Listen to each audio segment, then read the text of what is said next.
sebagai pengganti UTS, yaitu tugas presentasi dari mata kuliah PMPR atau penjaminan mutu dan anak. Nah, saya mengambil aplikasi sistem pelapor sampah, perencanaan aplikasi mobile pelapor sampah di lingkungan masyarakat. Nah, studi kasus yang saya ambil itu di desa saya sendiri, yaitu Desa Gandung, Kecamatan Tinambun di Kabupaten Kuala Mandar. Nah, langsung masuk saja. Untuk judul dan deskripsinya itu, untuk nama aplikasinya itu saya mengambil namanya itu pelapor sampah. Nah, masalahnya itu karena banyaknya sampah dibuang sembarangan di jalan Poros Madinah, terutamanya itu di perbatasan. Nah, di sini contoh pembuangan sampah yang masih sampai sekarang itu masih banyak yang membuang sampah di pinggir jalan Poros perbatasan. Nah, untuk solusinya itu saya merancang sebuah aplikasi mobile yang memungkinkan masyarakat melaporkan dengan foto, kemudian menandai lokasi GPS dan deskripsi singkat. Nah, tujuannya untuk mempercepat pelaporan dan tindak lanjut oleh petugas. Nah, lanjut untuk perancangan sistem aplikasinya itu ada aktor utama, itu ada 3, atau itu role-nya itu pengguna, petugas, dan admin. Nah, mekanisme masing-masing itu pelaporan dikirim, kemudian disimpan di sistem, kemudian petugas menerima notifikasi dan menindaklanjuti, kemudian update status.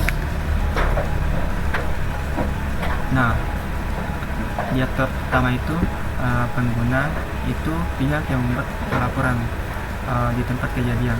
Nah, di aktor petugas itu pihak yang menindaklanjuti laporan di lapangan. Nah, kemudian ada admin. Nah, admin ini pihak yang mengelola sistem dan memiliki hak akses yang lebih tinggi. Nah, untuk penjelasan use case diagramnya itu, kita itu login atau register dulu. Nah, digunakan oleh semua aktor, digunakan oleh semua pengguna. Salah satu digunakan oleh semua pengguna. Nah, untuk masuk ke sistem, kemudian melaporkan sampah, fungsi utama di bagian pengguna. Nah, kemudian untuk mengirim foto dan lokasi, itu merupakan bagian terpisah dari melaporkan sampah. Nah, hubungannya itu menunjukkan bahwa setiap kali use case melaporkan sampah akan dijalankan. Use case ini juga nanti pasti dijalankan. Kemudian ada riwayat, kemudian ada melihat riwayat laporan. Itu bisa diakses oleh semua aktor, namun dengan data yang berbeda. Pengguna melihat riwayatnya sendiri, sementara petugas dan admin melihat semua laporan. Petugas pun hanya memantau. Nah, kemudian itu mengubah status laporan. Nah, dilakukan oleh petugas setelah penanganan. Untuk notifikasi diterima oleh pengguna. Si pengguna ini akan mengupdate status dan petugas di pelaporan akan mengeksekusi di pelaporan baru ketika di pelaporan pertama telah selesai. Nah, dialog kerja sistem atau kontrol itu pengguna login, kemudian mengirim laporan foto beserta lokasi, kemudian sistem menyimpan dan memberi notifikasi ke petugas jika si pengguna telah melakukan tersebut. Nah, di langkah terakhirnya itu ada update status, kemudian pengguna dapat notifikasi selesai. Nah, di sini ada komponen diagramnya. Diagram utama dibagi menjadi 3 kolom vertikal yang disebut swim lane. Di setiap swim lane itu memiliki satu aktor atau peran. Nah, untuk aktor pengguna, orang yang menggunakan aplikasi untuk melaporkan adanya sampah. Kemudian petugas, orang di lapangan yang bertugas membersihkan sampah berdasarkan laporan yang masuk oleh si pengguna. Dan ada pun admin untuk hanya memantau dari status pelaporan selesai atau belum. Nah, ada pula pasang alur kerja langkah di belakang. Untuk tahap 1 itu ada pelaporan oleh pengguna. Nah, mulainya itu dari start atau proses dimulai, kemudian membuka aplikasi, login atau register. Nah, pengguna membuka aplikasi dan masuk ke akunnya setelah register dan mempunyai akun. Nah, kemudian masuk ke menu dashboard. Di situ ada tentang menu kamera dan mengambil foto sampah. Nah, pengguna memulai proses pelaporan dengan mengambil gambar sampah sebagai bukti. Nah, untuk mengisi deskripsi laporannya itu untuk mengirim laporan, pengguna menambahkan detail seperti jenis sampah atau catatan lain dan mengirim laporan tersebut yang akan masuk ke notifikasi petugas. Nah, di tahap keduanya itu proses admin. Nah, admin ini hanya tapi memantau update status dari petugas bahwa status dari pelaporan pengguna telah selesai atau belum dan petugas siapa saja yang telah eksekusi.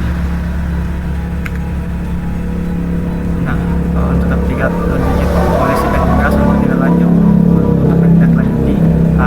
Setelah menerima notifikasi, ada berpindah ke akun petugas. Petugas mendapatkan notifikasi di aplikasi di akunnya tersebut. Login, si petugas itu akan login dan memeriksa pelaporan tersebut. Nah, ketika masuk ke aplikasi untuk melihat detail laporannya, yang dimana akan menemukan lokasinya seperti apa kondisinya dan lain-lain. Kemudian melakukan penanganan di lapangan. Di petugas ini pergi ke lokasi dan membersihkan sampah tersebut.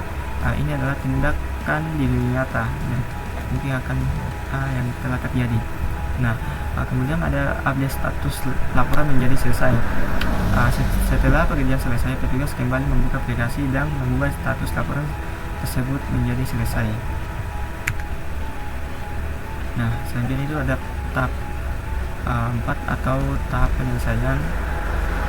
Di sini mungkin salah untuk tahap penyelesaian update statusnya itu mungkin hanya petugas yang update status ketika petugas setelah petugas eksekusi maka bisa update status selesai. Oke, lanjut di tahap 5 atau konfirmasi akhirnya itu di menerima notifikasi status selesai, itu ada kembali ke kolom pengguna. Nah, pengguna menerima pemberitahuan bahwa masalah sampah yang ia laporkan telah selesai dan ditangani oleh petugas. Nah, di proses untuk satu siklus pelaporan dianggap selesai. Nah, model pengembang perangkat lunak ini saya menggunakan model pengembangan metode prototyping. Alasan memilih metode prototyping ini karena metode ini lebih fleksibel dan mudah menerima perubahan dan cocok untuk proyek berbasis kebutuhan masyarakat. Nah, dengan metode ini rancangan aplikasi diuji cepat kepada pengguna untuk mendapatkan umpan balik sehingga hasil akhirnya itu benar-benar sesuai dengan kebutuhan masyarakat. Oke, lanjut. Adalah pas wawancara model pengembang perangkat lunak di daerah perbatasan.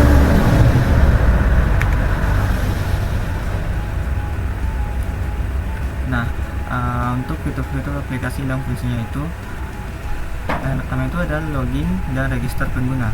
Nah, di sini agar pengguna bisa memiliki akun tersendiri. Kemudian ada form pelaporan, ada foto, deskripsi, lokasi dan lokasi GPS. Nah, di mana untuk tempat pengguna pengirim foto, ada deskripsi dan lokasi GPS. Nah, kemudian ada notifikasi otomatis ke petugas yang dikirim ke petugas jika ada laporan baru masuk. Ada dashboard petugas untuk melihat dan mengelola laporan masuk. Selanjutnya ada update status laporan. Update status laporan ini dilakukan setelah petugas menangani sampah. Kemudian ada riwayat pelaporan pengguna. Itu untuk melihat pelaporan sebelumnya. Untuk semua fitur yang mendukung proses pelaporan sampah secara tepat dan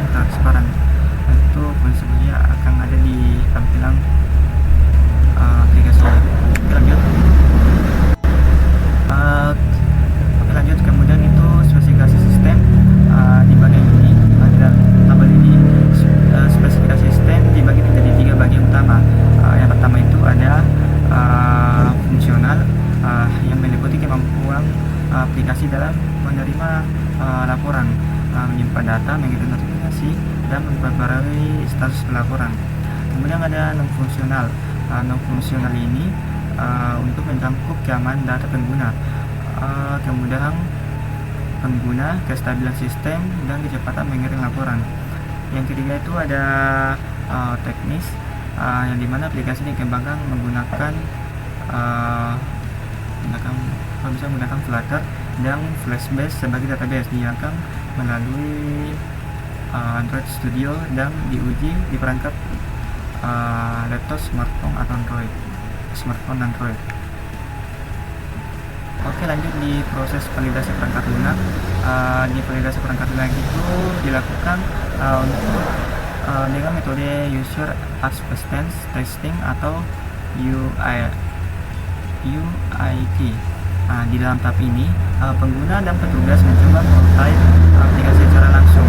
Mereka memberi umpan balik terkait tampilan, navigasi, dan kemudahan pengguna.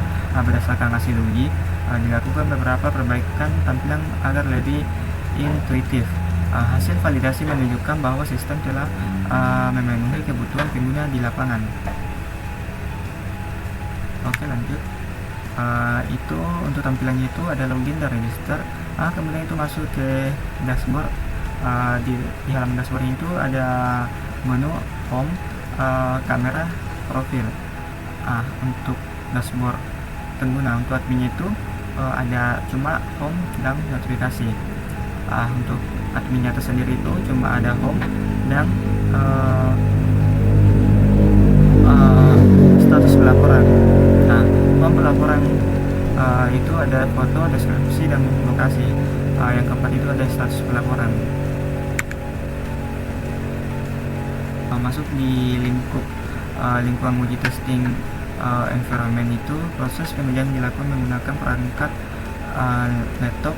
Untuk spesifikasi laptop saya itu merek laptop Axio H5 yang menggunakan RAM 8GB dan smartphone Android saya dengan versi Android 10 ke atas. Di sistem operasi digunakan oleh Windows 11 dengan Flashbase Real-Time Database sebagai server utama. Untuk tools yang saya gunakan itu menggunakan desain Figma. Untuk tampilan UI-nya itu menggunakan Figma juga. Oke, lanjut di slide ini. Di dalam tabel ada standar kualitas produk dan sistem. Dalam penjaminan perangkat lunak kami menggunakan pada ISO AI yang menilai kualitas dari aspek functionality, reliability, usability, security, dan efficiency. Dengan acuan ini, aplikasi dipastikan berfungsi dengan baik, berjalan stabil, dan mudah digunakan oleh masyarakat, aman terhadap kebocoran data, serta akan lebih efisien dalam menggunakan sumber daya perangkat. Oke, lanjut. Untuk kualitas standar perawatan maintenance-nya itu ada 4. Yang pertama itu ada version control atau GitHub. Itu untuk mencatat perubahan kode. Kemudian ada bug tracking untuk menemukan dan memperbaiki masalah apa saja yang telah memperbaiki masalah yang ada. Kemudian itu ada update routing di sini agar sistem tetap aman dan responsif. Kemudian ada dokumentasi kode dan pengguna yang dimana untuk memudahkan pengolahan ke depannya. Oke, lanjut. Di peserta kontribusi eksternal itu tidak melibatkan developer eksternal. Kenapa? Dan proyek ini kenapa tidak melibatkan eksternal yang terlibat? Karena semua proses perencanaan yang pengembangan dilakukan oleh tim internal. Namun masyarakat dan petugas kebersihan tetap berperan sebagai kontributor non teknis, yang dimana dengan memberikan masukan selama tahap uji coba. Hal ini akan membuat lebih sesuai kebutuhan pas eksekusi di lapangan. Di penutup atau di tahap akhir presentasi ini, untuk aplikasi pelapor sampah itu mudah-mudahan membantu mempercepat penanganan sampah dan meningkatkan kesadaran lingkungan masyarakat. Oke, sebelum diakhiri saya akan masuk ke tampilan UI dari tampilan dari aktornya, yaitu ada tampilan pengguna dan nah di sini saya akan menjelaskan sedikit untuk tampilan pengguna itu. Di sini akan disuruh untuk login, tampilkan ada login dan daftar. Nah, untuk membuat akun misalnya untuk daftar akun tersebut. Nah, setelah daftar dan punya akun, masuk ke halaman disebutnya itu. Dan di dalam PPT tadi telah dijelaskan untuk tampilan itu ada home, kamera, dan profil. Nah, untuk melakukan pelaporan itu kita mencet button yang kamera ini, lalu memotret pelaporan sampah yang dilihat. Kemudian di sini untuk gambarannya itu untuk nama tempatnya dan deskripsi. Dan untuk lebih detailnya itu kita bisa tambah lokasi dan deskripsi dan itu kita pencet pelapor. Nah, di situ profilnya itu ada di sini untuk status pelaporan. Nah, setelah kita melaporkan di sini akan ada tertera untuk status pelaporan hari ini. Dan statusnya itu bakal terupdate ketika petugas setelah dieksekusi. Nah, untuk tampilan petugasnya itu mungkin akunnya itu sudah ada untuk petugas. Untuk tampilannya itu sama oleh pengguna, tapi yang beda itu yaitu beda di profil. Dia itu menggunakan notifikasi. Nah, untuk notifikasinya itu di sini ada pelapor pengguna yang telah melaporkan tempat kejadian. Nah, di sini ada update button untuk melihat maps atau lokasi. Nah, di sini ketika lokasi telah ditandai, nah di situ ada rute. Nah, setelah rute dilakukan dan telah sampai di tempat akan selesai.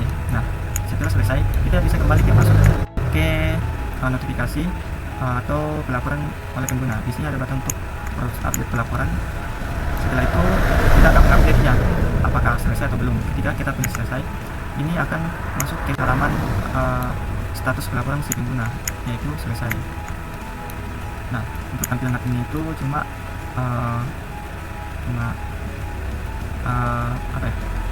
memantau saja hasil pelaporan.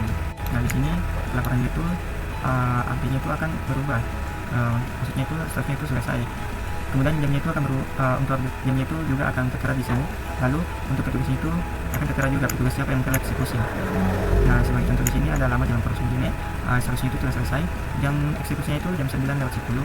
Kemudian petugas yang eksekusi itu petugas 1. Kemudian lagi di sini yang belum selesai. Mungkin tampilannya itu sederhananya begini. Mungkin jadi sudah sampai di sini presentasi saya. Kalau ada salah kata mohon maafkan. Assalamualaikum warahmatullahi wabarakatuh.